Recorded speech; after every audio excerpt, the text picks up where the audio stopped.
Hello बच्चों, कैसे हैं आप सभी। आई होप आप सभी अच्छे होंगे। आप सभी का स्वागत है आपके अपने YouTube channel the exam Kings पर, जहां पर आज हम क्लास 10th का फिजिक्स का फर्स्ट चैप्टर इलेक्ट्रिसिटी के बारे में पढ़ेंगे। ये तो वीडियो को लास्ट तक जरूर देखना, क्योंकि हम इस चैप्टर को काफी डिटेल में समझेंगे, क्योंकि ये चैप्टर बहुत ज्यादा इंटरेस्टेड है और बोर्ड के पॉइंट ऑफ व्यू से बहुत ज्यादा इम्पोर्टेंट है। तो बिना देरी की क्लास को स्टार्ट करते हैं। ठीक है बच्चों, इसका जो फर्स्ट टॉपिक है वो है एटम स्ट्रक्चर। एटम स्ट्रक्चर के अंदर देखिए हम बेसिक से करते हैं। कुछ बच्चे इसमें ऐसे हैं जो 9th में बस खेल के आए हैं, जिन्होंने पढ़ाई नहीं करी है, इसलिए उन बच्चों को भी बेनिफिट मिल सके, इसे हम चैप्टर को थोड़ा सा बेसिक से स्टार्ट करेंगे। तो बिना देरी की क्लास को स्टार्ट करते हैं। देखिए बच्चों, एटम स्ट्रक्चर क्या होती है। An atom has a positively charge nucleus and negatively charge electrons revolve around it. जो पॉजिटिव चार्ज है वो तो न्यूक्लियर के पास होता है, ठीक है। और जो इसके चारों तरफ जो सेल्स होती है ना, जिन्हें हम KLMN बोलते थे, KLM और N, ठीक है। तो इसमें जो इलेक्ट्रॉन्स मूव करते रहते हैं वो क्या होते हैं, नेगेटिव होते हैं। और पहले सेल के पास 2, दूसरे के पास 8, फिर 18 और फिर 32, ऐसे होते हैं, ठीक है।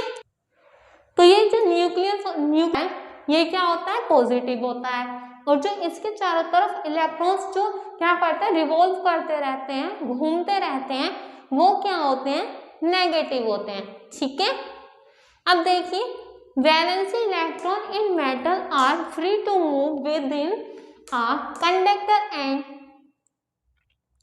Constitute an electric current. इसे देखिए, जितने आपके कंडक्टर होते हैं, जितने भी आपके कंडक्टर होते हैं जो मेटल से बने हुए होते हैं, उसके अंदर जो वैलेंस इलेक्ट्रॉन होते हैं ना, वो फ्रीली मूव करते रहते हैं, मतलब घूमते रहते हैं।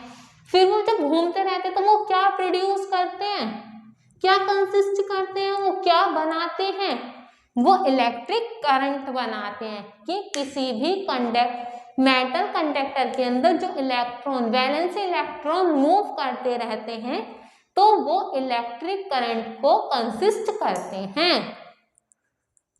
देखिए, अब जो चार्ज होते हैं वो दो तरीके के होते हैं, एक पॉजिटिव और एक नेगेटिव। पॉजिटिव और नेगेटिव एक दूसरे को अट्रैक्ट करते हैं, कि मानो ये वाला जो चार्ज है ये पॉजिटिव है, ये नेगेटिव है, तो ये एक दूसरे की तरफ को खींचे चले आएंगे, ठीक है, मतलब अट्रैक्ट करेंगे।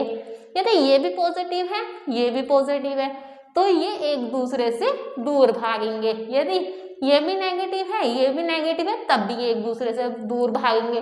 मतलब पॉजिटिव नेगेटिव अपोजिट चार्ज जो होते हैं वो अट्रैक्ट होते हैं, एंड जो सेम चार्ज होते हैं, पॉजिटिव पॉजिटिव हो या नेगेटिव नेगेटिव हो, वो क्या होते हैं, रिपेल होते हैं, मतलब एक दूसरे से दूर भागते हैं, ठीक है।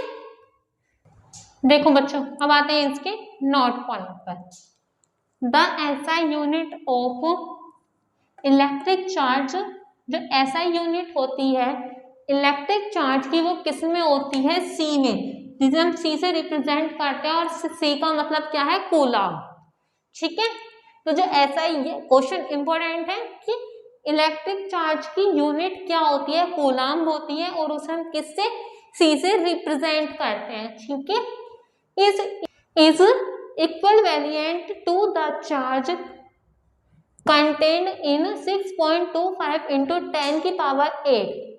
देखो, जो एक कूलम होता है ना, उसके पास 6.25 into 10 की पावर 18 इलेक्ट्रॉन्स होते हैं। मतलब ये क्वेश्चन ये भी आ जाता है कि एक कूलम कितने इलेक्ट्रॉन्स के बराबर होता है, तो क्या लिखोगे, एक कूलम 6.25 into 10 की पावर 18 इलेक्ट्रॉन्स की बराबर होता है। ये भी काफी इंपॉर्टेंट है, ठीक है। और ये भी इंपॉर्टेंट है कि इलेक्ट्रिक चार्ज की SI यूनिट क्या होती है, कूलम होती है, ठीक है। क्वेश्चन ये भी आता है देखो आप इस बार बोर्ड के एग्जाम दोगे तो आपको कुछ भी चीज नहीं छोड़नी है, ठीक है। तो एन इलेक्ट्रिक चार्ज, जो इलेक्ट्रिक चार्ज होता है वो कितने के बराबर होता है, 1.6 इंटू 10 की पावर माइनस के 19 कूलाम के बराबर होता है, ठीक है। अब आते हैं नेक्स्ट क्वेश्चन पर। ये क्वेश्चन भी काफी इंपॉर्टेंट है, मैं आपके लिए सारे इंपॉर्टेंट क्वेश्चंस लेके आई हूँ और उन्हें टॉपिक के अंदर ही कवर करवाएंगे जिससे आपको ये समझ में आ जाए। पहले मैं चैप्टर की थ्योरी कंप्लीट करवाऊँ, बाद में क्वेश्चन करवाऊँ, तो उसमें आपको थोड़ी सी प्रॉब्लम होगी, आपको नोट्स पहले रिवाइज करने पड़ेंगे, फिर आप उन क्वेश्चंस को करोगे। तो मैं आपको पहले थ्योरी लिखवा रही हूँ उस टॉपिक की, फिर उससे रिलेटेड इंपॉर्टेंट क्वेश्चन या फिर बेसिक क्वेश्चंस जो आपको आने चाहिए वो करवाएंगे, ठीक है। अब आते हैं, देखो बच्चों, calculate the number of electron. इसमें आपको नंबर ऑफ इलेक्ट्रॉन कैलकुलेट करने हैं constituting on coulomb of charge, ठीक है। देखो यहाँ पर कि एक कूलम्ब में कितने इलेक्ट्रॉन होते हैं ये तो आपने याद कर लिया। अब आपसे इसे ड्राइव करने के लिए भी तो आ सकता है कि क्वेश्चन में पूछ ले कि एक कूलम्ब में कितने इलेक्ट्रॉन होते हैं, इसलिए आपको ये क्वेश्चन भी करना है। देखिए चार्ज ऑफ 1 इलेक्ट्रॉन, एक इलेक्ट्रॉन में कितने चार्ज होते हैं, 1.6 इंटू 10 की पावर माइनस के 19 कूलम, ठीक है। अब क्या हूं, इफ चार्ज इन 1 कूलम, तो एक कूलम में कितने चार्ज हुए, एक इलेक्ट्रॉन में इतने कूलम, तो इसे इधर भेज दोगे तो एक कूलम का निकल जाएगा, ऐसे ही तो निकालते हैं। इसे इधर भेजो तो कितना आ जाएगा, 1/1.6 इंटू 10 की पावर माइनस के 19 इलेक्ट्रॉन आ गए, ठीक है। अब देखिए ये नीचे पावर माइनस में है, ऊपर जाके प्लस में हो जाएगी इलेक्ट्रॉन। अब देखो इसे पॉइंट को हटाओ, 0 लगाओ, 16 से जब 10 को आप डिवाइड करोगे तो आएगा, आप इसे इससे डिवाइड करोगे तो आएगा 0.625। आप करके भी देख लेना, ये 19 ऐसी।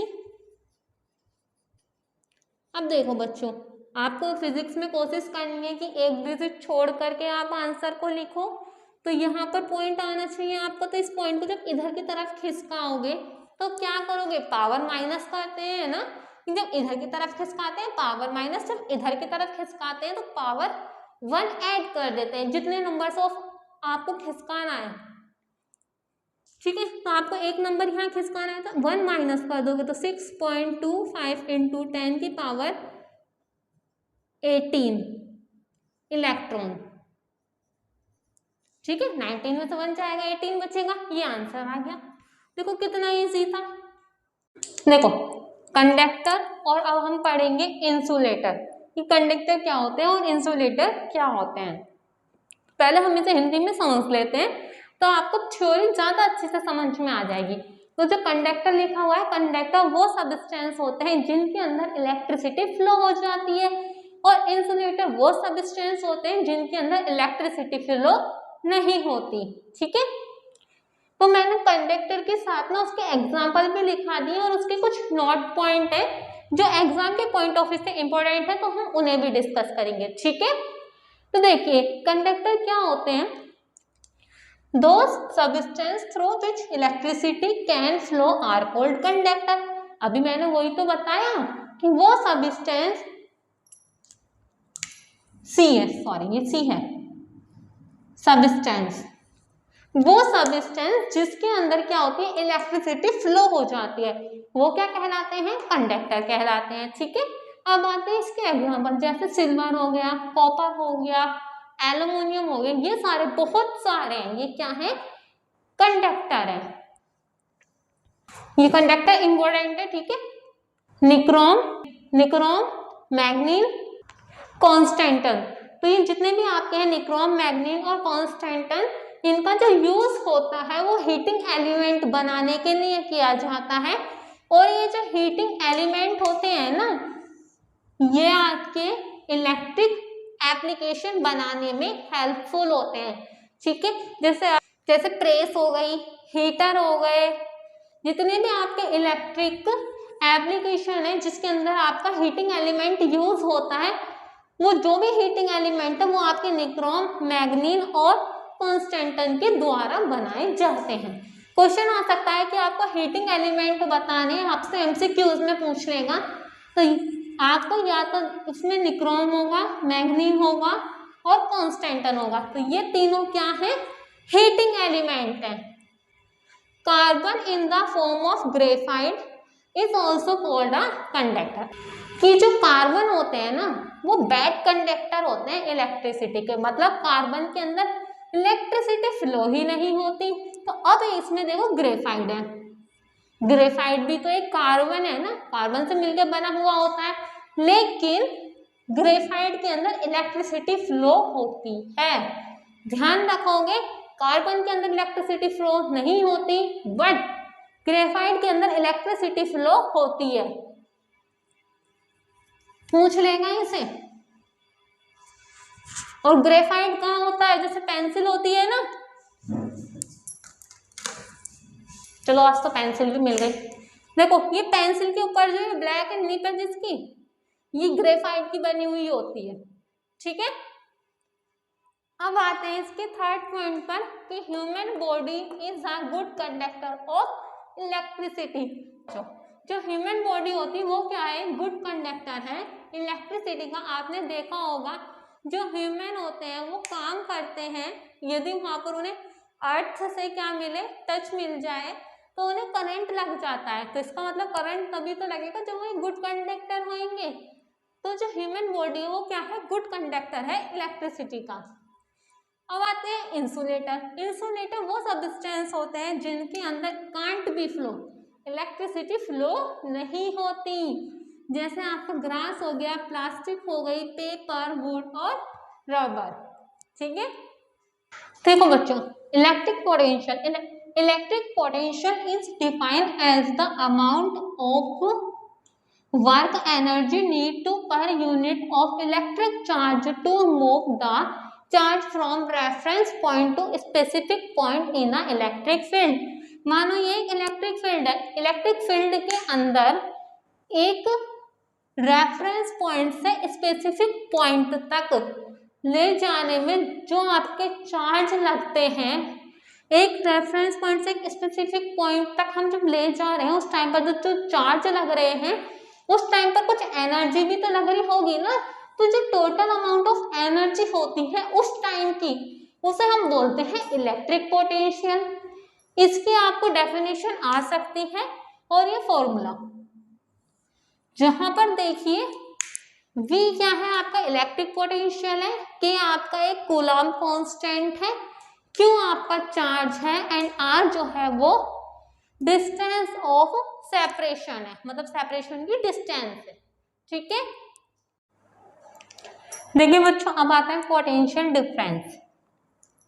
The amount of work done is moving a unit charge from one point two other point is called potential difference. कि जब एक पॉइंट से दूसरे पॉइंट पर हम क्या करते हैं, एक यूनिट चार्ज को मूव कराते हैं, तो उस टाइम पर जो वर्क लग रहा है उसकी अमाउंट को हम क्या बोलते हैं? पोटेंशियल डिफरेंस बोलते हैं। देखो एक पॉइंट ये रहा, एक पॉइंट ये रहा, जब यहाँ से यहाँ पर एक यूनिट चार्ज को जब यहाँ से यहाँ तक मूव करा रहे हैं तो उस टाइम पर कुछ काम भी तो लग रहा होगा ना। तो उस टाइम पर जो काम लग रहा है उसे क्या बोलते हैं? हम पोटेंशियल डिफरेंस बोलते हैं। ठीक है, अब आता है पोटेंशियल डिफरेंस जो होता है वो work done divide by quantity of charge move के बराबर होती है, कि कितने चार्ज जो है वो मूव किए हैं। ठीक है, तो इसका ऐसा यूनिट, ये बहुत ज्यादा इंपॉर्टेंट है। पोटेंशियल डिफरेंस की ऐसा यूनिट क्या होती है? वोल्ट होती है। पोटेंशियल डिफरेंस का फॉर्मूला क्या होता है? V is equals to W/Q होता है। ठीक है, इसे आप याद करना, डेफिनेशन इसमें से किसी की आ जाएगी। आपको इलेक्ट्रिक पोटेंशियल क्या आ जाती है? पोटेंशियल डिफरेंस पोटेंशियल डिफरेंस की भी आ जाती है, तो आप इस बार 10th क्लास में आपको कुछ भी नहीं छोड़ना है यदि आपको अच्छे नंबर स्कोर करने। 1 वोल्ट, देखो 1 वोल्ट की डेफिनेशन भी इंपॉर्टेंट है, ऐसे 1 वोल्ट 1 जूल इनकी डेफिनेशन आ जाती है। देखिए 1 joule of a work is done in moving 1 coulomb of electric charge from one point two other point. एक पॉइंट से दूसरे पॉइंट पर एक कूलम इलेक्ट्रिक चार्ज जब मूव कराते हैं तो उस टाइम पर क्या है, 1 जूल वर्क लगता है। ठीक है, जो 1 वोल्ट होता है वो 1 जूल अपॉन 1 क्यू, मतलब क्या है यहाँ पर क्वांटिटी ऑफ चार्ज है, कूलम्ब नहीं, यहाँ पर क्यू कूलम्ब नहीं, क्यों क्या है क्वांटिटी ऑफ चार्ज है कि एक पॉइंट से दूसरे पॉइंट पर कितने नंबर ऑफ चार्ज ट्रांसफर किए गए हैं, पहुंचाए गए हैं। तो 1 वोल्ट किसके बराबर हो जाएगा, 1 जूल अपॉन 1 कूलम। अब यदि ये नीचे है ऊपर जाके माइनस में हो जाएगा तो इसे क्या लिख सकते हैं, 1J क्यू इनवर्स। देखो बच्चों आपने भी फॉर्मूला पढ़ा था V is equals to W upon Q। V volt, W क्या थी आपका वर्क डन था या एनर्जी थी, Q क्या था इलेक्ट्रिक चार्ज थे, क्वांटिटी ऑफ इलेक्ट्रिक चार्ज। ठीक है, इस वाले न्यूमेरिकल्स में इस फॉर्मूला को अप्लाई करेंगे। हाउ मच एनर्जी, एनर्जी निकालनी है, इसका मतलब वर्क निकालना है, W आपको फाइंड करना है। Is give to coulomb of charge passing through a 6 volt. V कितना दे रखा है, 6 वोल्ट दे रखा है। ईच ऑफ कूलम मतलब जो Q है कितना दे रखा है, 1 दे रखा है हर एक कूलम में, तो हर एक का मतलब 1 हो गया है ना। फॉर्मूला लगाइए V is equals to W upon Q।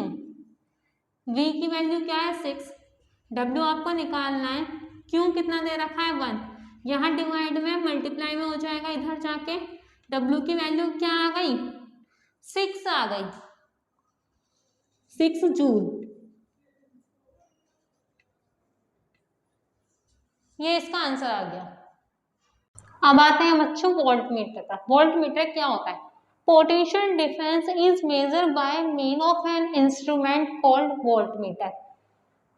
Potential difference को मेजर करने वाले इंस्ट्रूमेंट को हम वोल्ट मीटर बोलते हैं। ठीक है, वोल्ट मीटर क्या होता है, एक हाई रेसिस्टेंस होता है, इंपॉर्टेंट है कि वोल्ट मीटर क्या होता है, एक हाई रेसिस्टेंस होता है। Volt meter is another name of potential difference, other name of potential difference. ठीक है, इसका दूसरा नाम क्या है, पोटेंशियल डिफरेंस है। अब आते हैं electric current. The magnitude of electric current in a conductor is the amount of electric charge passing through a given point two the conductor in 1 second. एक कंडक्टर के अंदर,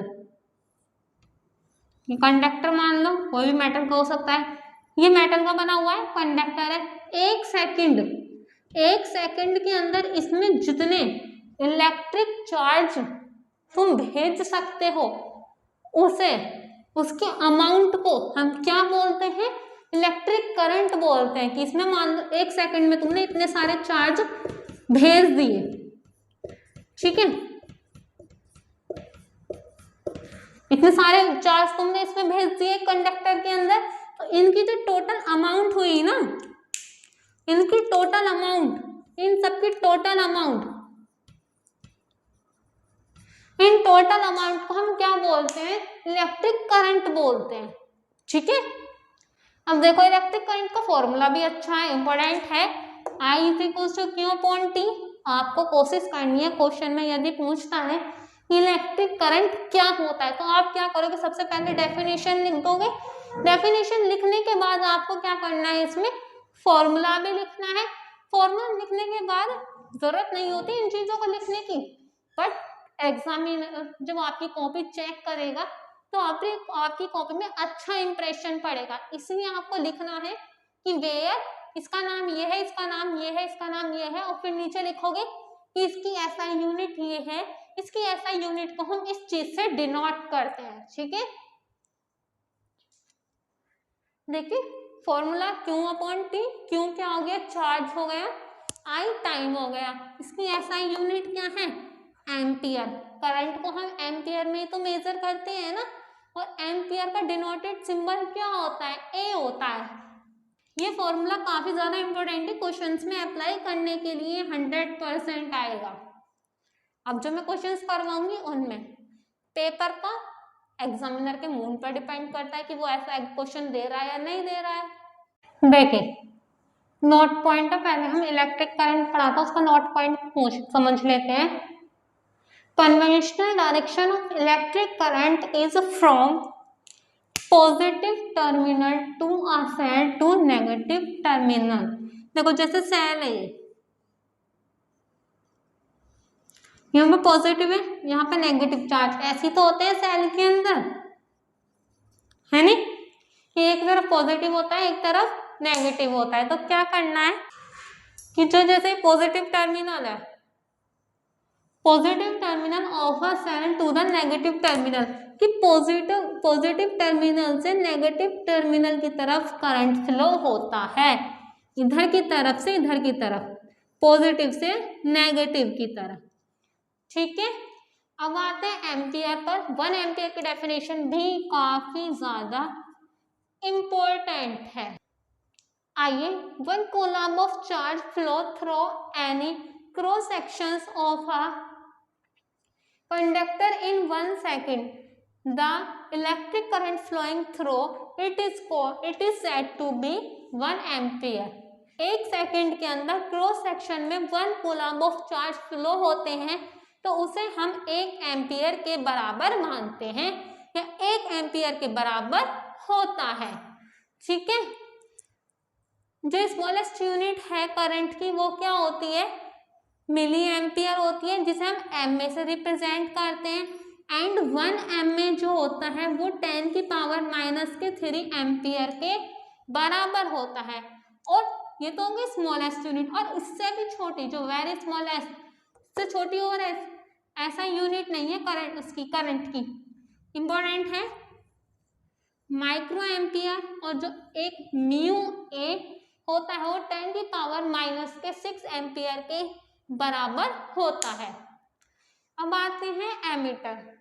एमीटर जो होता है, करंट इज मेजर, करंट को major करने वाले instrument को हम एमीटर बोलते हैं। ठीक है, जैसे हमारी मोटर होती है, पानी वाली मोटर, उसके ऊपर क्या होता है, जैसा बॉक्स होता है उसका, जिसे स्टार्टर बोलते हैं, यहाँ पर ऐसे 2 बॉक्स बने हुए होते हैं उस पर, एक पे V होता है एक पे A होता है, और यहाँ से एक ऐसे निडल सी जाती रहती है और यहाँ पर काउंटिंग लिखी हुई होती है, ऐसी तो होता है।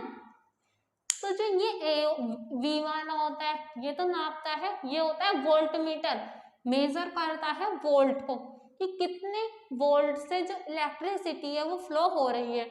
ए जो होता है वो एमीटर होता है, वो क्या नापता है, करंट को मेजर करता है। ठीक है, अब पता लग गया ना, ये जो बॉक्स बने हुए होते हैं ये क्या होते हैं, एक वोल्ट मीटर होता है और एक एमीटर होता है। क्वेश्चन आ सकता है वोल्ट मीटर का क्या काम होता है, वोल्टेज को नापना, एमीटर का क्या काम होता है, करंट को मेजर करना। ठीक है, देखिए बच्चों ये कुछ सिंबल्स है, सिंबल्स फॉर इलेक्ट्रिकल कंपोनेंट्स की, जो आपके सर्किट बनेंगे, सर्किट के अंदर ये जितने भी आपको सिंबल्स दे रखे हैं इनका यूज होगा। ठीक है, तो देखो जो ये वाला है ये सेल का है, ये बैटरी ऑफ 2 सेल्स का है, ये वायर जॉइंट का है, जब हम 2 वायर को जॉइंट करते हैं, ठीक है, ये उसका है। वायर क्रॉसिंग विदाउट कॉन्टैक्ट, जब हम वायर को क्रॉस करवाते हैं विदाउट कॉन्टैक्ट के तब ये वाला बनाएंगे। कनेक्टिंग वायर मतलब जो नॉर्मल वायर होते हैं, सिंपल वायर होते हैं, ये फिक्स्ड रेसिस्टेंस का है, ये वेरिएबल रेसिस्टेंस का है। इसके 2 डायग्राम है, या तो आप ऐसे बना सकते हो या फिर ऐसे बना सकते हो। ये एमीटर का है, वोल्ट मीटर, गैल्वेनोमीटर, ये ओपन स्विच का है, कि आप जो स्विच है वो ऑन ऑफ करते हो ना, तो जब आपका स्विच ऑन होगा तो आप ये सिंबल बनाओगे। इसके भी 2 हैं, या तो आप ये बना सकते हो या ये बना सकते हो। क्लोज स्विच का ये है, क्लोज स्विच में ओपन स्विच में डिफरेंस क्या है कि क्लोज स्विच में यहाँ पर क्या आ जाती है, डॉट आ जाती है। ठीक है, और इस वाले में क्या होता है, ये जो वायर है ना ये यहाँ पर इसके ऊपर आ जाएगा, यहाँ पर, तो क्या बन जाएगा आपका क्लोज स्विच बन जाएगा। अब आते हैं इलेक्ट्रिक बल्ब, ये वाला और ये दोनों इलेक्ट्रिक बल्ब के डायग्राम हैं, आप कोई सा भी सिंबल से इसे रिप्रेजेंट कर सकते हैं। देखिए बच्चों, अब आते हैं हम इलेक्ट्रिक सर्किट पर। इलेक्ट्रिक सर्किट में क्या है कि a close path made of electric component through which electric current flow is known as electric circuit। जो इलेक्ट्रिक सर्किट होता है उसके अंदर जो इलेक्ट्रिसिटी होती है वो फ्लो होती है, और उसमें जो इलेक्ट्रिक कंपोनेंट होता है ना, इससे पहले वाले जो मैंने आपको सिंबल्स पढ़ाए थे उनका इसमें यूज किया जाता है। ठीक है, जैसे यहाँ पर ये सेल लगी हुई है, सेल से यहाँ से इलेक्ट्रिसिटी फ्लो हो रही है, ये आपका ए है एमीटर,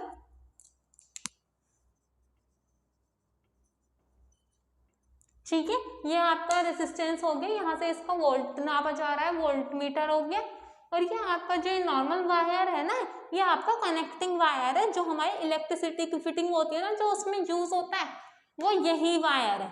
ठीक है, देखिए बच्चों, नेक्स्ट टॉपिक है आपका ओम्स लॉ। ये बहुत ज्यादा इंपॉर्टेंट टॉपिक है, ये हर बच्चे को आना चाहिए। यदि आपने 10th क्लास में ये टॉपिक नहीं पढ़ा ना, इसका मतलब है कि तुमने 10th क्लास में बुक खोल के देखी ही नहीं है। ये बहुत ज्यादा इंपॉर्टेंट है, बहुत ज्यादा। At constant temperature the current flowing through a conductor is directly proportional to the potential difference. At constant temperature पर जब आपका करंट फ्लो होता है किसी भी कंडक्टर के अंदर, तो वो डायरेक्टली प्रोपोर्शनल होता है किसके, पोटेंशियल डिफरेंस के। आप इसे यहाँ से भी लिख सकते हो कि जो करंट होता है वो डायरेक्टली प्रोपोर्शनल होता है पोटेंशियल डिफरेंस के। और करंट किसका होना चाहिए, कंडक्टर के अंदर फ्लो होना चाहिए, वो भी कांस्टेंट टेम्परेचर पर। ठीक है, जहां पर I क्या है आपका current flowing through conductor and V is potential difference. जहां पर क्या है, जो I है वो तो आपका करंट हो गया, और जो ये V है ये क्या हो गया बच्चे, पोटेंशियल डिफरेंस हो गया। अब देखो ये I जो है वो डायरेक्टली प्रोपोर्शनल हो गया V के। इस प्रोपोर्शनल का मतलब क्या होता है, इसका मतलब है यदि आप I को बढ़ाओगे ना, करंट को बढ़ाओगे, तो उसके साथ साथ जो ये पोटेंशियल डिफरेंस है ये अपने आप ही बढ़ जाएगा। ठीक है, तो अब इसे V जो I है वो V के प्रोपोर्शनल है, तो हम इसे ऐसे भी तो लिख सकते हैं कि V I के प्रोपोर्शनल है, बात तो एक ही है। अब देखिए हम प्रोपोर्शनल का साइन जब हटाते हैं तो हमें अपने पास से कोई भी एक कांस्टेंट टर्म माननी होती है, तो यहाँ पर हमने कांस्टेंट टर्म क्या मान ली, R मान ली। देखिए R is equals to constant आ गया, और R यहाँ पर किसका काम कर रहा है, रेजिस्टेंस ऑफ कंडक्टर, कंडक्टर के रेजिस्टेंस का काम कर रहा है। ठीक है, अब देखो बच्चों V is equals to R I था, इस R को तो यहीं छोड़ दो, इस I को इधर लेके आ जाओ, इधर लेके आ जाओ, ये बेचारा यहाँ पर अकेला रह गया, तो R क्या आ गया, V अपॉन I आ गया है ना।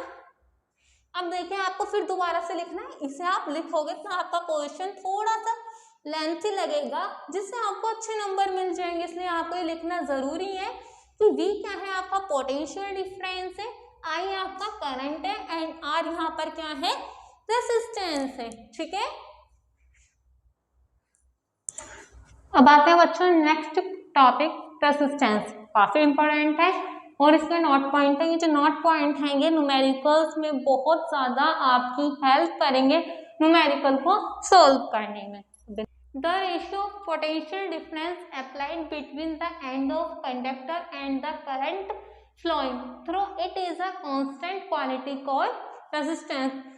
हिंदी भाषा में समझाएं तो रेजिस्टेंस जो होता है सर्किट के अंदर जब करंट फ्लो हो रहा हो, तो जो रेजिस्टेंस है वो उस करंट को रोकने का काम करता है। मतलब करंट के जो मार्ग है ना, जहां पर करंट फ्लो हो रहा है, सर्किट है, सर्किट में जब करंट फ्लो हो रहा है ना, तो यहाँ पर ना ये करंट को फ्लो करने से रोकता है, मतलब इसके मार्ग में बाधाएं उत्पन्न करता है।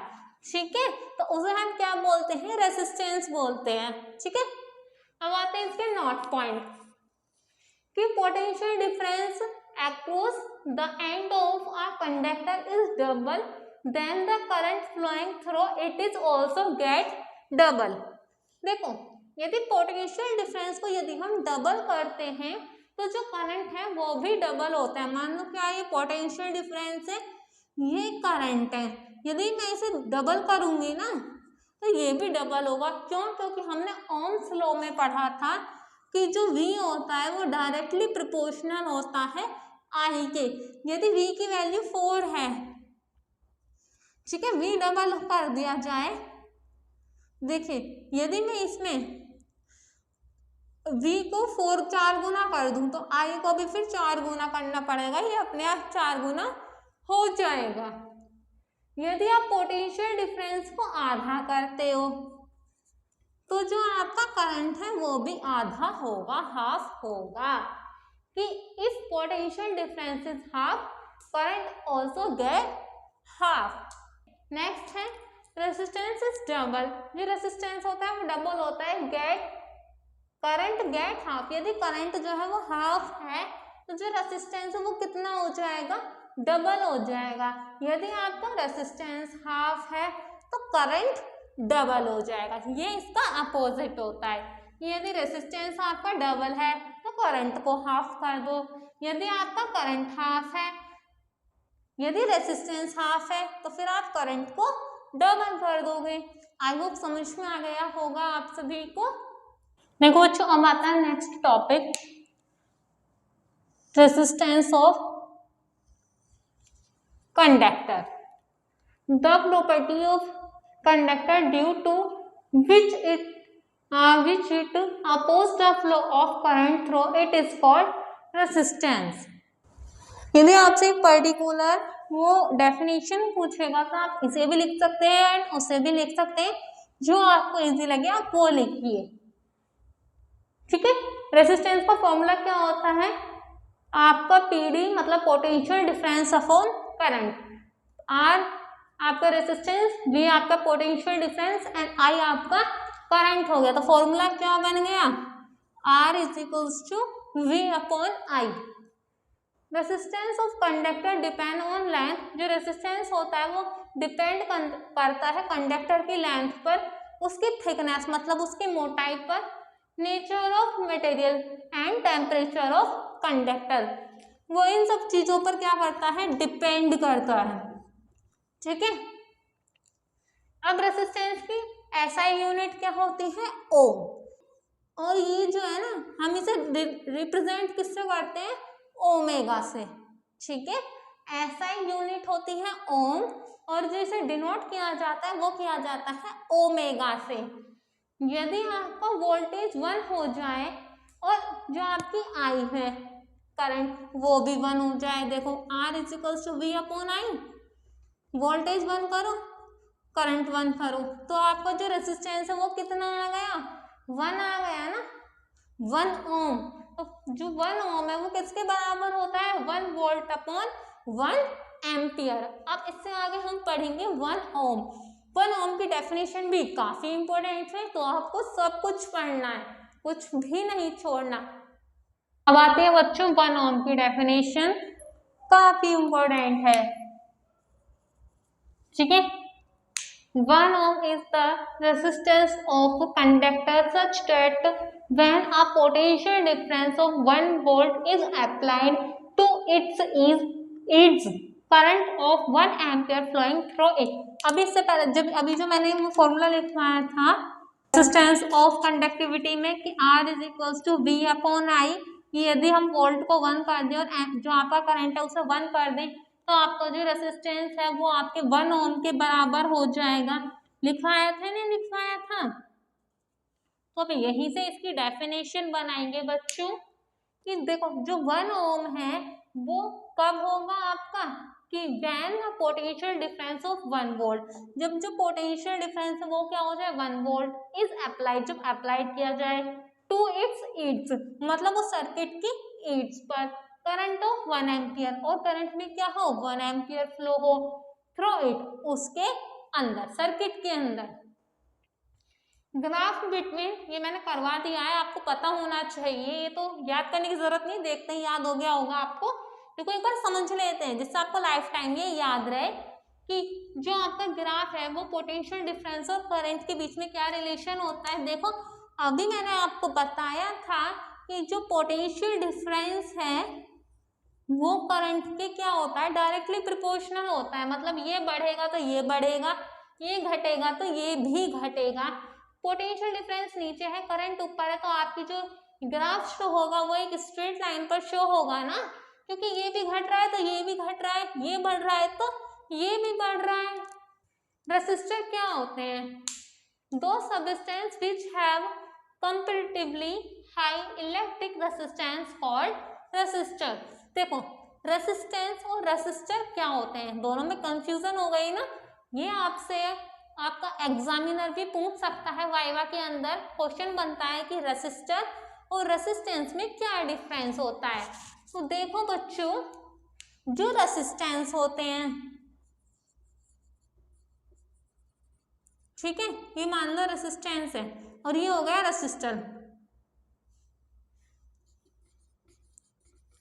जो रेसिस्टर होगा वो तो ऑब्जेक्ट होगा, मतलब जिसका वो बना हुआ है। जैसे देखिए यहाँ पर आप बैटरी मान लीजिए कि आप, मैं एग्जांपल से समझा रही हूँ, आपको ऐसे समझ में नहीं आएगा।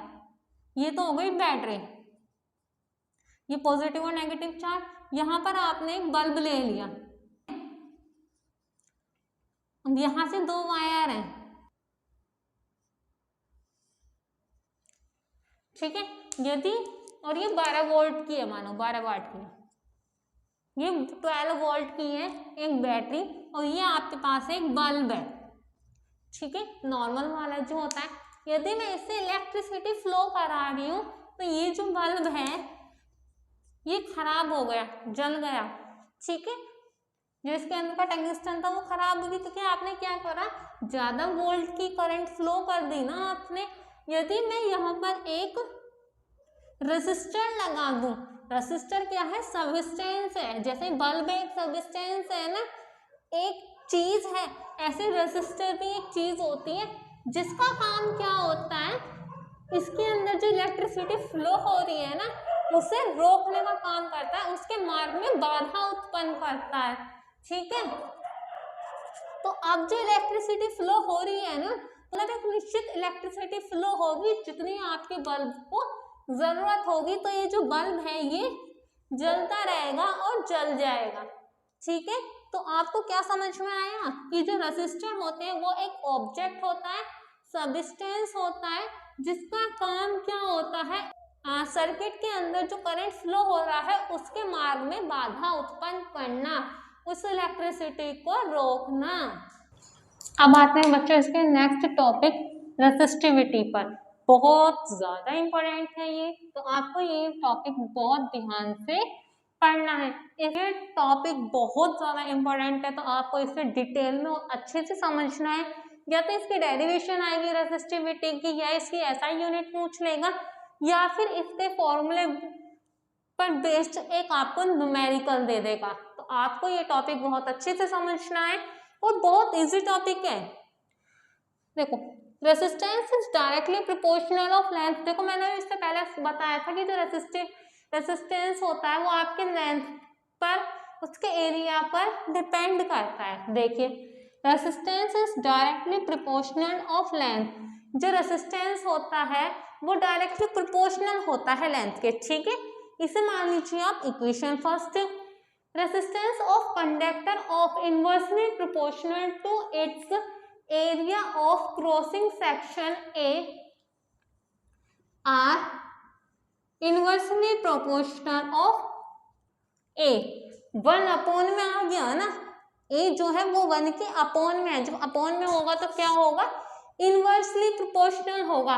यदि नॉर्मल होता है तो क्या बोलते हैं, डायरेक्टली प्रोपोर्शनल बोलते हैं। ये बात आपको ध्यान रखनी है, इनवर्सली प्रोपोर्शनल में और डायरेक्टली प्रोपोर्शनल में क्या डिफरेंस है। तो जो डायरेक्टली प्रोपोर्शनल होता है उसमें यदि ये बढ़ेगा तो ये भी बढ़ेगा, यदि आर घटेगा कम होगा तो जो एल है वो भी घटेगा कम होगा।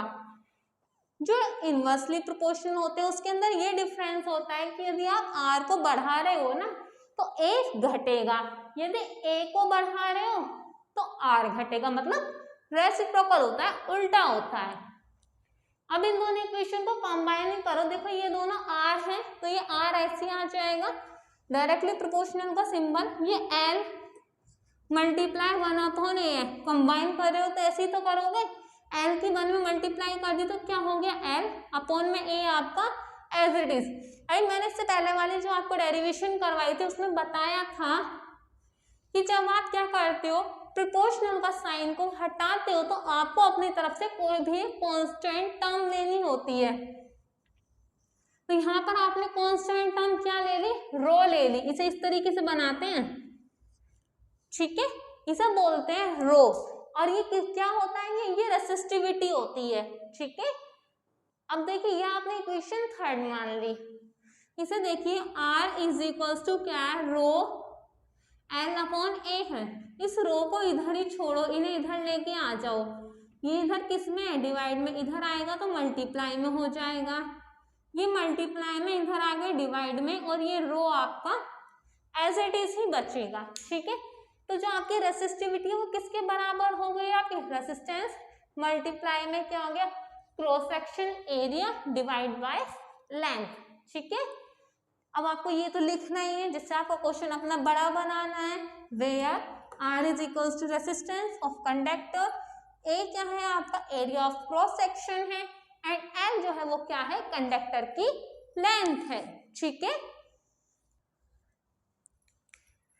अब आते हैं इसकी SI यूनिट पर जो काफी इंपॉर्टेंट है, एमसीक्यूज में पूछ ली जाएगी, ये rho is equals to RA upon L, ठीक है। देखिए R क्या है आपका, रेसिस्टेंस है, मतलब ओम है,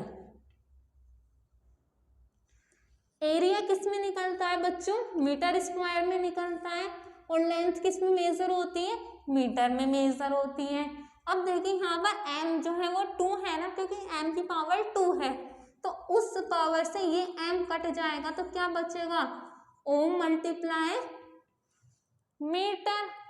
इसे कैसे लिख दोगे, ओम ऐसे हल्का सा डैश लगा के मीटर, या तो इसे ऐसे लिख दो या फिर कैसे लिखोगे, ओम मीटर, ठीक है। आपको समझ में आ गया होगा, एमसीक्यूज में ये भी दे देता है आंसर में, ये भी दे देता है, तो आपको दोनों ही ध्यान में रखने हैं। अब आते हैं बच्चों इसके next topic, combination of resistance, ठीक है।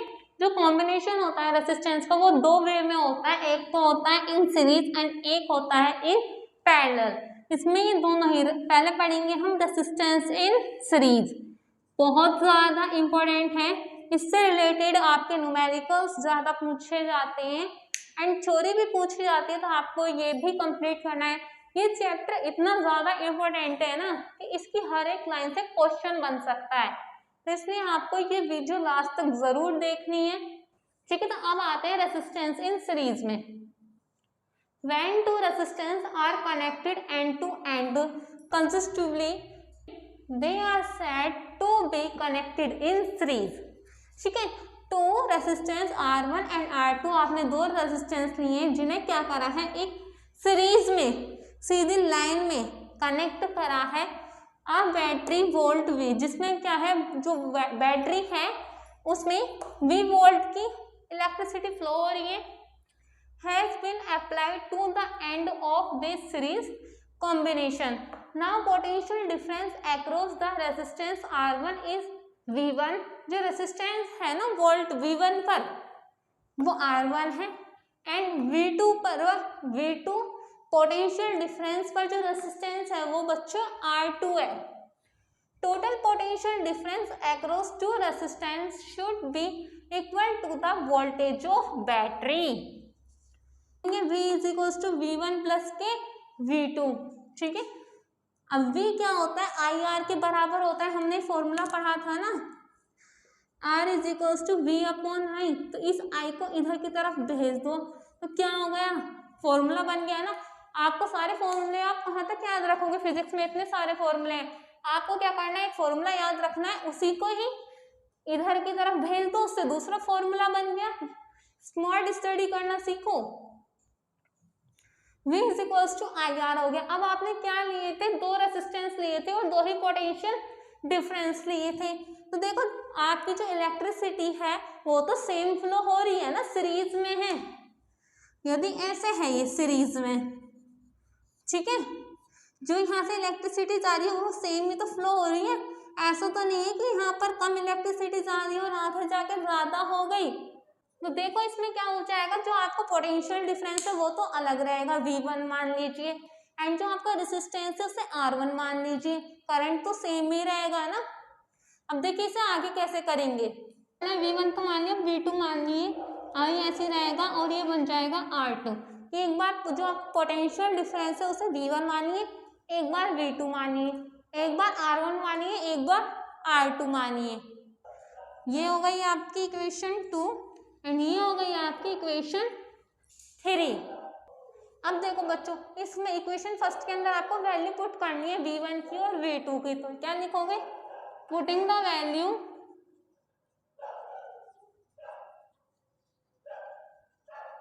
V1 and V2 in equation first.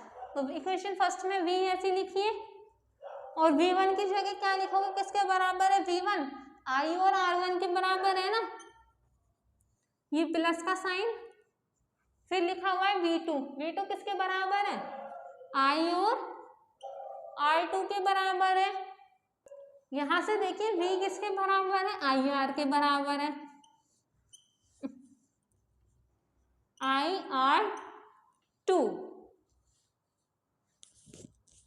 अब देखिए बच्चों, IR ऐसे, इसमें से I कॉमन लोगे तो क्या आ जाएगा, R1 प्लस के R2 आ जाएगा ना। इस I से I कैंसिल, तो R क्या आ गया, R1 प्लस के R2 आ गया।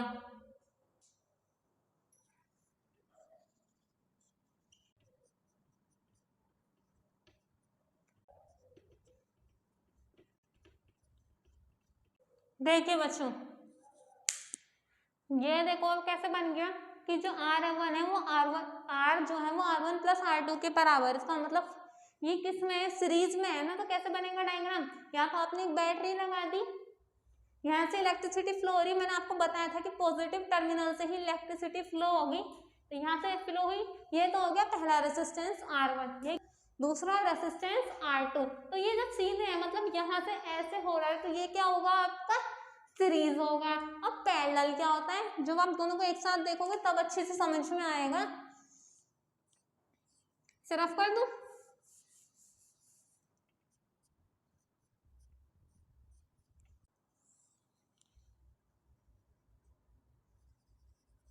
देखिए बच्चों क्या डिफरेंस है इसमें, ये पॉजिटिव नेगेटिव, इलेक्ट्रिसिटी फ्लो हुई, यहाँ दो में जाके मिली, यहाँ जाके फिर से एक हो गई।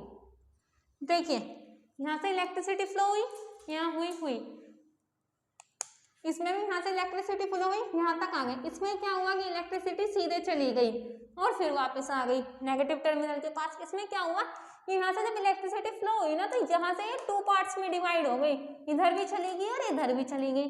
फिर यहाँ पर एक रेसिस्टेंस ऊपर लग रहा है, एक रेसिस्टेंस नीचे लग रहा है। तो यहाँ पर जब फ्लो होने के बाद में यहाँ जाकर के फिर कंबाइन हो गई और फिर से ये एक वायर में आ गई और फिर आ गई है नेगेटिव टर्मिनल के साथ। तो देखो ये एक दूसरे के पैरेलल है ना, रेसिस्टेंस इन पैरेलल, और इसे क्या बोल दोगे, रेसिस्टेंस इन सीरीज।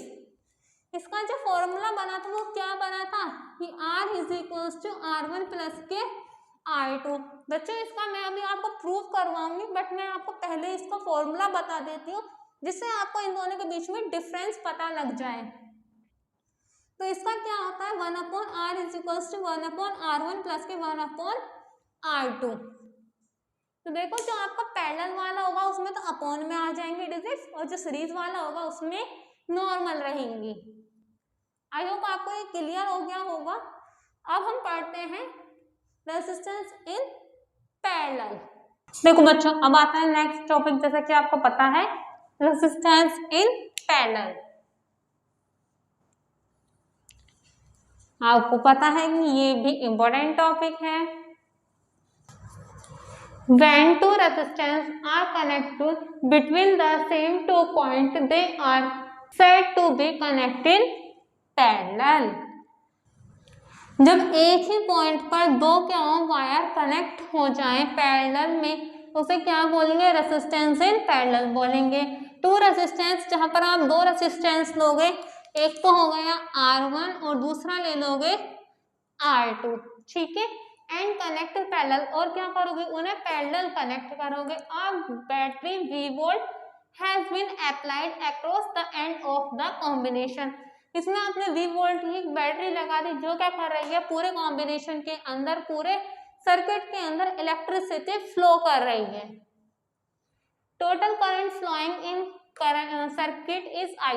जो इस पूरे सर्किट के अंदर जो करंट फ्लो हो रहा है उसका जो टोटल है वो I है। Then circuit is R1 will be I1। यदि रेजिस्टेंस R1 है तो उसका जो करंट होगा वो I1 होगा।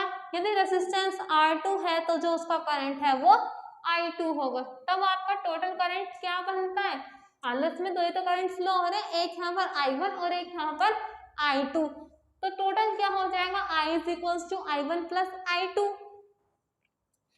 फॉर्मूला क्या पढ़ा था आपने, R is equals to V upon I पढ़ा था।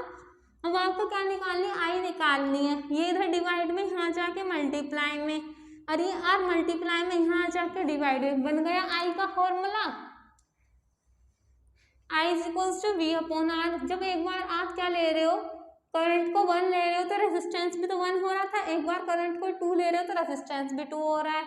इसमें पोटेंशियल डिफरेंस क्या रहेगा बच्चों, सेम रहेगा। क्यों, क्योंकि वो एक ही वोल्ट से तो इलेक्ट्रिसिटी फ्लो होगी। ऐसा तो नहीं है कि यहाँ तक, जब आप एक साथ इलेक्ट्रिसिटी फ्लो करते हो कि यहाँ तक तो आपको 10 वोल्ट पहुंची और इस वाले में 20 वोल्ट पहुंची, दोनों में सेम ही तो पहुंचेगी ना, जब यहाँ से सेम फ्लो हो रही है। तो इसलिए क्या होगा, वोल्ट जो होगा, वोल्ट V वो क्या रहेगा, सेम रहेगा। अब क्या करेंगे, I1 और I2 की वैल्यू इस वाली इक्वेशन में पुट कर देंगे। तो देखिए इस I की जगह लिख दिया, I1 किसके बराबर है, V अपॉन R1, तो V अपॉन R1 लिख दिया। I2 किसके बराबर, V अपॉन R2, तो V अपॉन R2 लिख दिया। लिखिए V अपॉन R, यहाँ से V कॉमन ले सकते हो आप। यहाँ क्या बचेगा, जब V बाहर ले लिया 1 अपॉन R1, यहाँ से V बाहर ले लो तो क्या बचेगा 1 अपॉन R2। इस V से ये V कैंसिल, तो क्या बच गया 1 upon R is equals to 1 upon R1 plus के 1 अपॉन R2। आई होप आपको ये समझ में आ गया होगा कि फॉर्मूला आपका न्यूमेरिकल्स में यूज होगा। बच्चों डोमेस्टिक इलेक्ट्रिक सर्किट, घरों के अंदर जो सर्किट यूज होते हैं वो कौन से होते हैं, सीरीज में भी होते हैं और पैरेलल में भी होते हैं, ठीक है। बट जो पैरेलल इलेक्ट्रिक सर्किट होते हैं बल्ब लगाने के लिए वो ज़्यादा सफिशिएंट माने जाते हैं।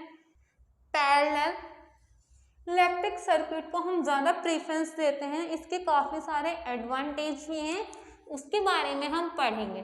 तो सबसे पहले हम देखते हैं कि यदि हम पैरेलल को प्रीफर करें तो इसका मतलब जो सीरीज है उसमें कुछ ना कुछ तो कमियां होंगी ना। सबसे पहले उसके हम डिसएडवांटेज देख लेते हैं। Disadvantage of series circuit for domestic wiring, if one electric application stopped working then all the other application also stopped work. देखो यदि आपने क्या करा है, सीरीज में लगाया है बहुत सारी एप्लीकेशंस को, मतलब आप मान लो दिवाली की झालर लगा रहे हो, ठीक है, वो तो सबने लगाई है ना दिवाली की झालर। तो देखो ये आपका वायर हो गया, यहाँ से आपने क्या करा, सारी झालर को क्या करा, सीरीज में जोड़ दिया, यहाँ से यहाँ से यहाँ से सब सीरीज में जुड़ गई ना। अब देखो यदि आपने क्या करा, इस यहाँ से करंट फ्लो हो रहा है, यहाँ पर इसका स्विच है, ठीक है।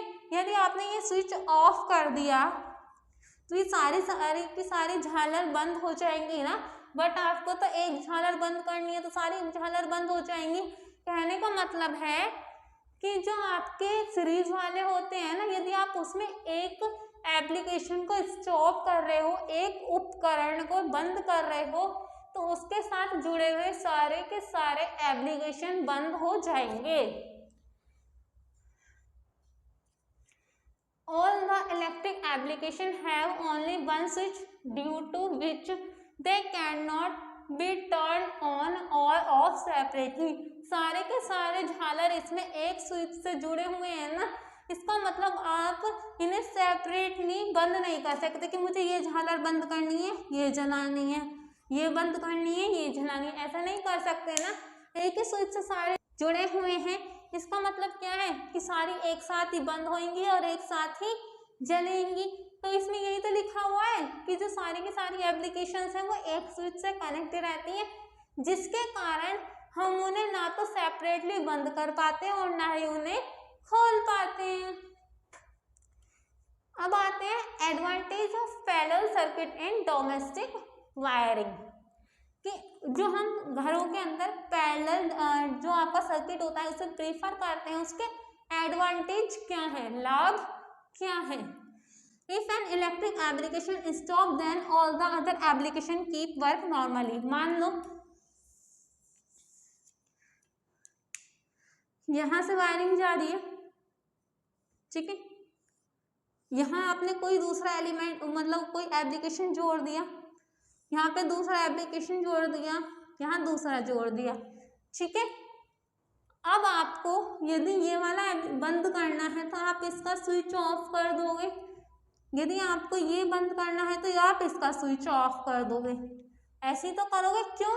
क्योंकि इनमें तो अलग अलग करंट फ्लो हो रहा है ना, यहाँ से सब में एक साथ गया, यहाँ जाके इसका अलग स्विच बन गया और इसमें अलग करंट फ्लो हो रहा है। आपकी मर्जी से बंद करना चाहते हो बंद कर दो और खुला रहना चाहते हो खुला रख दो। इसमें भी अलग करंट फ्लो हो रहा है, इसमें भी अलग करंट फ्लो हो रहा है, इसका मतलब ये किसमें पैरेलल में बन गया है ना, इस तरीके से। और आगे जाके फिर आप इन्हें एक साथ जोड़ भी सकते हो, मर्जी है, नहीं तो आप यहाँ पर डायरेक्ट स्विच बना दो।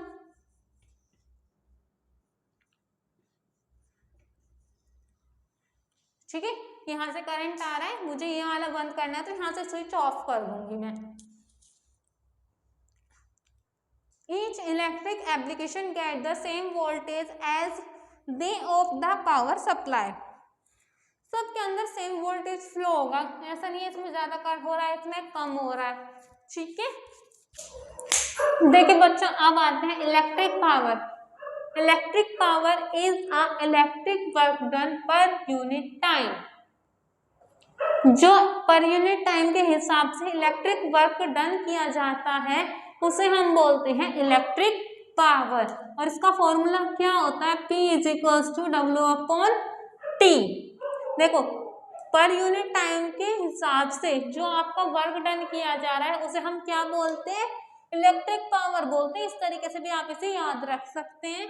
इसकी जो यूनिट है, SI यूनिट, वो क्या होती है, वाट होती है, SI यूनिट, ठीक है। अब आती है वाट, तो इसका मतलब 1 वाट की भी डेफिनेशन आनी चाहिए आपको।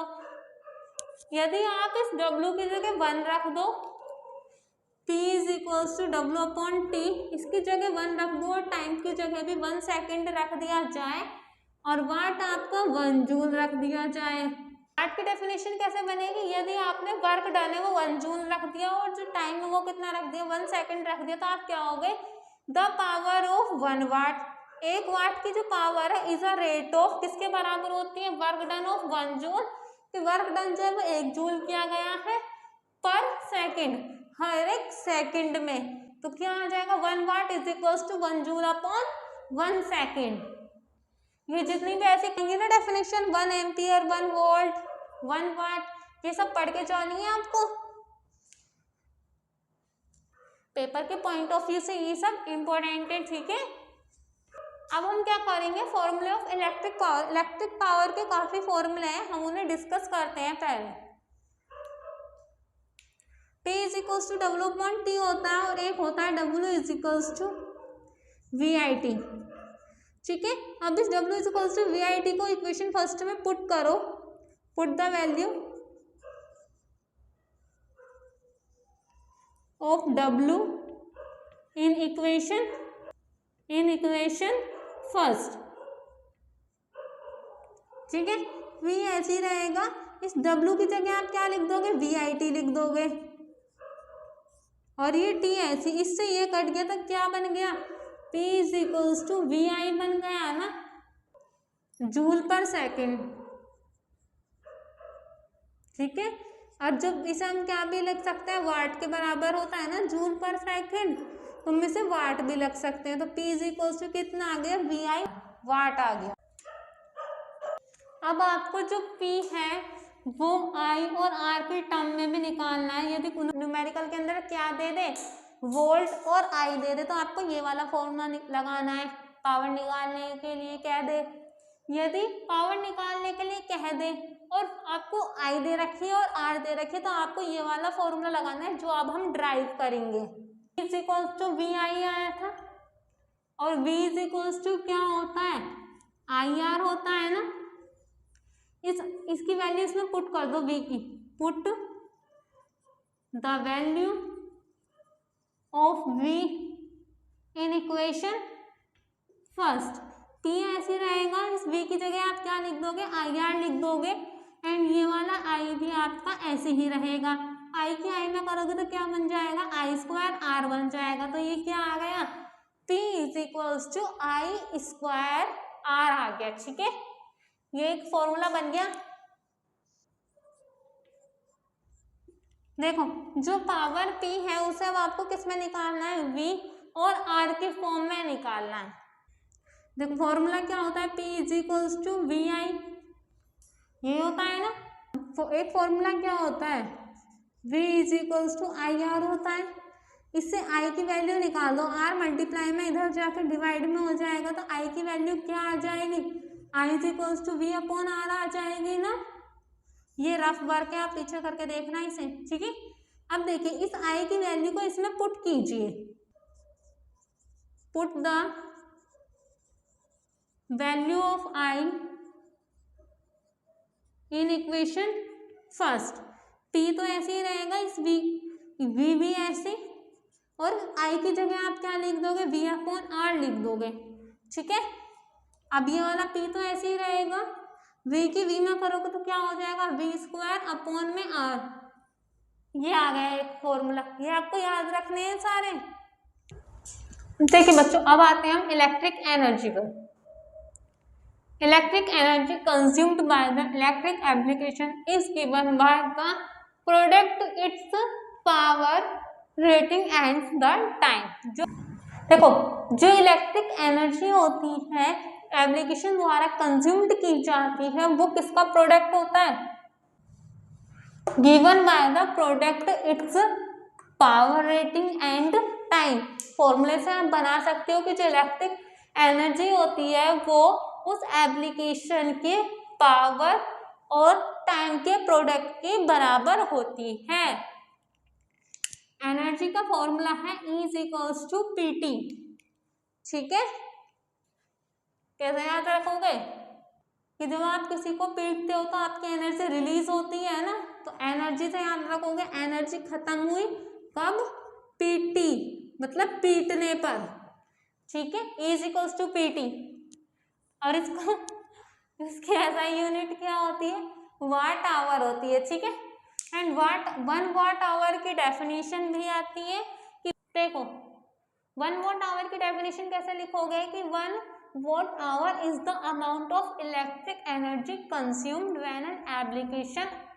देखो, जो आपकी इलेक्ट्रिक एप्लीकेशन होती है एनर्जी को कंज्यूम करती है, उसकी जो मात्रा होती है वो 1 watt पावर जो होगी वो 1 घंटे में यूज की जाएगी। It is use for 1 hour. ये फॉर्मूला जो है relation between kilowatt hour and joule, most important question है ये। डायरेक्ट पूछेगा या फिर आपको सोल्व ड्राइव करने के लिए कहेगा। किलोवाट आवर आपके 1 किलोवाट आवर के बराबर होगा।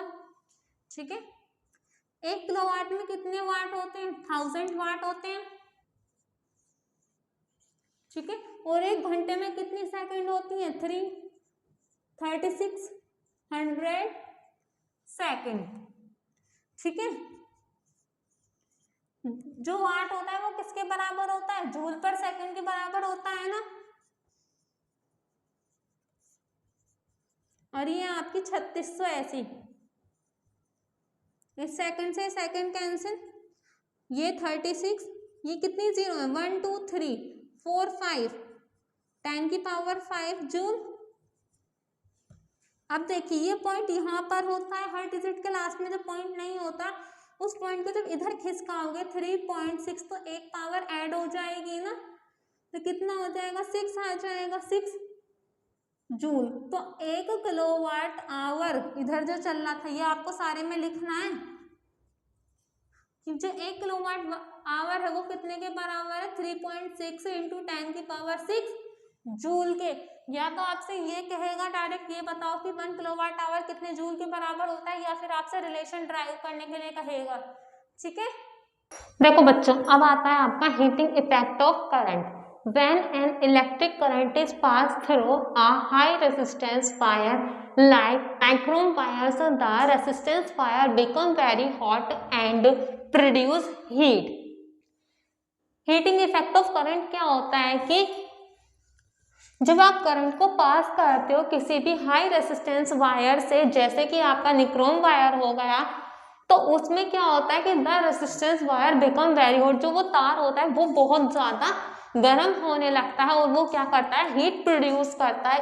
इसी को कहा जाता है हीटिंग इफेक्ट ऑफ करंट। कि जैसे आपने इसकी हेडिंग पढ़ी उससे आपको लग रहा होगा कि जब हम करंट फ्लो कर रहे हैं उस टाइम पर हीट प्रोड्यूस हो रही है। तो देखो कैसे अब याद रखोगे इसे कि जो हाई रेसिस्टेंस वाले वायर होते हैं उन्हें जब क्या करते हैं ज्यादा वोल्टेज में उनमें इलेक्ट्रिसिटी फ्लो कर रहे हैं तो उस टाइम पर वो तार गर्म होगा। नॉर्मल सी बात है, यदि आप ज्यादा इलेक्ट्रिसिटी उसमें फ्लो करोगे तो तार तो गर्म होगा ही ना। तब जब वो तार गर्म होगा तो उसमें से हीट प्रोड्यूस होगी, उसे ही हम हीटिंग इफेक्ट ऑफ करंट बोलते हैं। इंपॉर्टेंट है ये भी टॉपिक। ठीक है, इफ करंट यदि आपका करंट आई हो, रेसिस्टेंस आर हो, टाइम टी हो और इलेक्ट्रिक चार्ज जो है आपकी क्यू हो, तब पोटेंशियल डिफरेंस भी वी है, तब हम एक फॉर्मूला पढ़ते हैं W is equals to V Q या क्यू वी। एक फॉर्मूला पढ़ा था हमने I is equals to Q upon T. तो यहाँ से क्यू इधर ही छोड़ो, टी को इधर ले जाओ, तो क्यू क्या बन जाएगा आपका IT बन जाएगा। और जो ओम्स लॉ पढ़ा था वो क्या था V is equals to IR था। अब क्या करेंगे जो V है इससे V की और यहाँ से Q की वैल्यू को हम फर्स्ट इक्वेशन में पुट करेंगे। कीजिए W तो ऐसी, Q की जगह क्या पुट करोगे आप I इंटू R, मल्टीप्लाई का साइन, V की जगह क्या पुट करोगे IR। W ऐसी, I की I में मल्टीप्लाई करोगे बच्चों हो जाएगा I स्क्वायर, R के T में करोगे तो हो जाएगा RT। ठीक है, W इज इक्वल्स टू क्या बन जाएगा I स्क्वायर RT। इस वर्क डन की जगह आप हीटिंग प्रोड्यूस भी लिख सकते हो, तो क्या बन जाएगा I स्क्वायर RT। एक आपसे एमसीक्यूज में वेरी शॉर्ट में पूछ लेगा कि जूल लॉ ऑफ हीटिंग का आपको फॉर्मूला बताना है, तो आप क्या लिखोगे H is equals to I square RT। देखो बच्चों अब मैंने आपसे बताया था हीटिंग करंट ऑफ इफेक्ट को जूल लॉ ऑफ हीटिंग भी बोलते हैं। तो आपसे यदि वेरी शॉर्ट में या शॉर्ट में पूछ लेगा तो आपको इसका ये ड्राइव करके दिखाना है। ठीक है, तो देखिए हीटिंग, देखो heat produce is directly proportional to the square of current. आप यहाँ से याद रखिए कि ये जो है I स्क्वायर R और T ये प्रोपोर्शनल से बनेंगे। ठीक है, तो क्या करोगे कि हीट जो है वो डायरेक्टली प्रोपोर्शनल है करंट के स्क्वायर के। फिर क्या लिखोगे कि हीट जो है वो डायरेक्टली प्रोपोर्शनल है रेसिस्टेंस के। फिर लिखोगे थर्ड लाइन में कि जो हीट है वो डायरेक्टली प्रोपोर्शनल है टाइम के। ठीक है, अब देखिए इसे मैं एक बार यहाँ से पढ़ के सुना देती हूँ आपको कि heat produce is directly proportional to the square of current. देखो जो हीट है वो डायरेक्टली प्रोपोर्शनल है to the square of current के। Heat produce in a wire is directly proportional to the resistance, की जो हीट है वो वायर के किसके डायरेक्टली प्रोपोर्शनल है रेसिस्टेंस के। फिर क्या लिखोगे सेम ऐसे ही लिखना है आपको कि हीट प्रोड्यूस इन वायर, इसे लिख दो is directly proportional to the time. फिर आप इन तीनों इक्वेशन को मिला दोगे तो क्या बन जाएगा I स्क्वायर RT। तो H is equals to I square RT। ठीक है, देखिए बच्चों अब आता है टॉपिक वहां पर इलेक्ट्रिक बल्ब। ठीक है। An electric bulb is a small and simple light source. जो बल्ब होता है वो क्या होता है, एक स्मॉल होता है, छोटा होता है, और सिंपल लाइट ऑफ सोर्स होता है, ठीक है, उजाले का एक साधन। That use a wire filament, जिसमें क्या होता है, वायर फिलामेंट का यूज किया जाता है, जो ये है, जिसे हम हिंदी में गूंज बोल देते हैं। The filament is an called thin wire, जो क्या होती है, एक बहुत पतले तार की बनी हुई होती है। इज मेड ऑफ टंगिस्टन, किससे बनी हुई होती है, वो टंगिस्टन से बनी हुई होती है। Tungsten has high melting point, tungsten का जो मेल्टिंग पॉइंट होता है वो बहुत ज्यादा हाई होता है, वो 3380 डिग्री सेल्सियस तक के टेम्परेचर को झेल सकता है, उसके बाद वो मेल्ट होना स्टार्ट हो जाता है। इन अ बल्ब के अंदर filled with N inert gas, देखो जो बल्ब होते हैं ना, बल्ब के अंदर कौन सी गैस फिल होती है, इनर्ट गैस फिल होती है। अब समझते हैं कि इनर्ट गैस क्या होती है। इनर्ट गैस जो होती है वो अनरिएक्टिव गैस होती है, मतलब क्या है कहने का, कि वो किसी के भी साथ रिएक्शन नहीं करती। जैसे आपकी आर्गन हो गई और नाइट्रोजन हो गई, ये दोनों गैसेस जो हैं वो बल्ब के अंदर फिल करी जाती हैं, और इनका मिश्रण मिक्स्ड करके भी उन्हें फिल कर देते हैं। अब देखो बल्ब जो होते हैं वो दो तरीके के होते हैं, एक तो होता है स्पाइरल बल्ब एंड एक होता है टू साइड नेल बेस। देखो जो आपका ये होता है स्पाइरल बल्ब, ये जो हमारे छोटे लैंप होते हैं ना नॉर्मल, जैसे हमें गिफ्ट वगैरह में हम टेबल लैंप देते हैं, या फिर टेबल क्लॉक जो होती है उसमें जो बल्ब लगाए जाते हैं वो ये वाले होते हैं स्पाइरल बल्ब। देखो, और जो ये होते हैं टू नेल बल्ब, इसमें क्या होती है, नेल निकली हुई होती है, ठीक है। ये जो नेल होती है ये इसके बेस में होती है नीचे की तरफ, two piece of lead that connect the lamp, जो क्या होती है, ये नेल लैम्प से कनेक्ट होती हैं और फिर वो रोशनी करती हैं। और जो ये वाला होता है आपका स्पाइरल बल्ब, ये जो होता है वो डायरेक्ट कनेक्ट हो जाता है, ठीक है। इसमें जो यहाँ पर ये जो वायर दे रखी है ये टंगिस्टन की बनी हुई है, इसे हम फिलामेंट बोलते हैं। इसका यदि टेम्परेचर जो है 3380 से ज़्यादा हो जाता है तो ये जो वायर है ये टूट जाती है, इसका टेम्परेचर ज़्यादा होने की वजह से पिघल जाती है और टूट जाती है, जिसकी वजह से आपका जो बल्ब है वो जलना बंद हो जाता है, ठीक है। अब देखिए जो मैंने आपको ये जो टू नेल के बारे में बताया था, वो टू नेल ये रही, एक तो नेल ये रही और एक ये रही, ठीक है। तो ये देखिए ये जो दोनों नेल हैं, ये जो दोनों नेल आपके क्या होती है, बेस में होती है। मैंने देखो ये लैंप इसके बल्ब के बेस में ही तो है ना, नीचे की तरफ है, और जब इसे हम लगाएंगे बल्ब को किसी भी लैंप के अंदर तो क्या होगी, ये लैंप से कनेक्ट हो जाएगी, जब भी तो ये बल्ब जलेगा ना। बच्चों यदि आपको ये चैप्टर समझ में आया है तो चैनल को सब्सक्राइब कीजिए, वीडियो को लाइक कीजिए और कोशिश कीजिए इस चैप्टर को और इस चैनल को आप ज़्यादा से ज़्यादा स्टूडेंट के पास शेयर करें, जिससे कि वो स्टूडेंट्स भी इस चैनल से पढ़ पाएँ।